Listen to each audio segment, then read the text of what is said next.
toute notre vie, elle est gérée par Dieu. Tous les événements qui peuvent se passer, tout le fait qu'on ait un PV, le fait qu'il y ait un embouteillage, le fait qu'on n'arrive pas à destination, etc. Ou que tout ça, c'est fait par Dieu. Et pourquoi c'est fait par Dieu tout ça? Qu'est-ce que ça nous apporte? En vérité, des fois Hachem nous envoie des messages et on ne les comprend pas. Quand on lui pose cette question-là, Dieu, c'est quoi ma mission? On ne les comprend pas.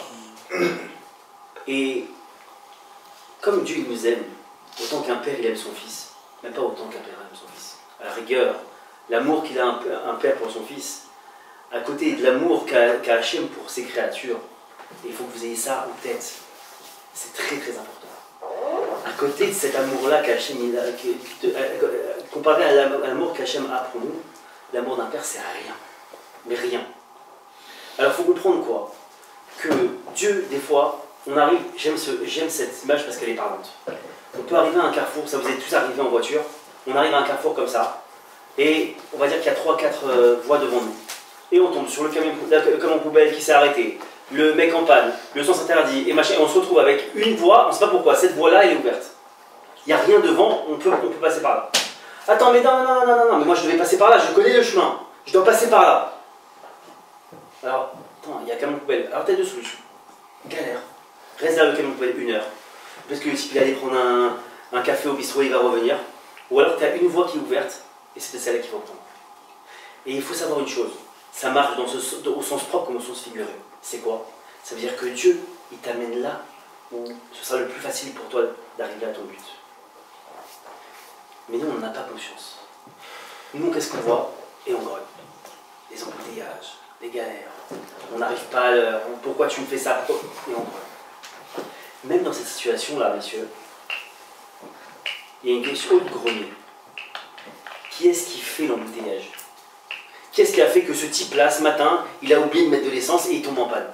Qu'est-ce qui fait que le camion poubelle, le gars qui conduit, il a dit « Tiens, je connais un raccourci, je vais passer par là aujourd'hui ». Qui fait ça? Dieu. Si on est capable de comprendre que c'est lui qui dirige le monde à la moindre virgule, alors il faut comprendre aussi que c'est vers lui qu'on doit diriger notre prière. Et pour la moindre chose, et je ne plaisante pas du tout, pour la moindre chose, un gars qui passe un examen, pourquoi tu ne demandes pas à Dieu qui t'aide? Un gars qui est dans les embouteillages, pourquoi tu ne demandes pas à Dieu qui libère les embouteillages? Pourquoi on a ça? Parce qu'encore une fois, le fait de ne pas parler à Dieu, ça te prouve ton niveau de foi. Tu lui parles, tu y crois. Tu ne lui parles pas, tu considères qu'il n'existe pas. Je vais vous donner un exemple très simple. Vous voyez ce gobelet là? Est-ce qu'il y en a un de nous qui est capable de parler à ce gobelet? Bon, mis à part un type qui va se faire interner, mais un gars qui est capable de parler à un gobelet, c'est qu'il considère qu'il existe, n'est-ce pas? Moi je vous parle à vous tous là, parce que je considère que chacun d'entre nous il existe. Chacun d'entre vous il existe devant moi. Et une des manières de prouver à Hachem qu'il existe, et qu'on considère qu'il existe, et qu'on croit en son existence, il y a une chose très simple, lui parler. Parce que moi je parle qu'à l'être que je considère vivant et existant. Et ça, Dieu, il adore. Dieu, il aime, il adore ça. On parle avec les gobelets. Entre autres. C'est même parler à Dieu, mais les gobelets, si vous voulez, mais en tout cas de parler à Dieu. De parler à Dieu, Hachem veut ça. On peut lui parler par la pensée. Même le mieux, c'est parler dans ta langue natale. Je vais donner ma main dessus. Tu peux parler en pensée, mais le mieux, c'est d'exprimer ta parole. Maintenant, tu me dis, ah mais ouais, non, je vais passer pour un fou, je vais être dans quelqu'un, tout le monde va me regarder et je suis en train de parler. Prends ton portable. Allô? Qu'est-ce qu'il y a? Mais t'es en train de marcher dans la rue, qu'est-ce qui va comprendre ce que tu dis toi?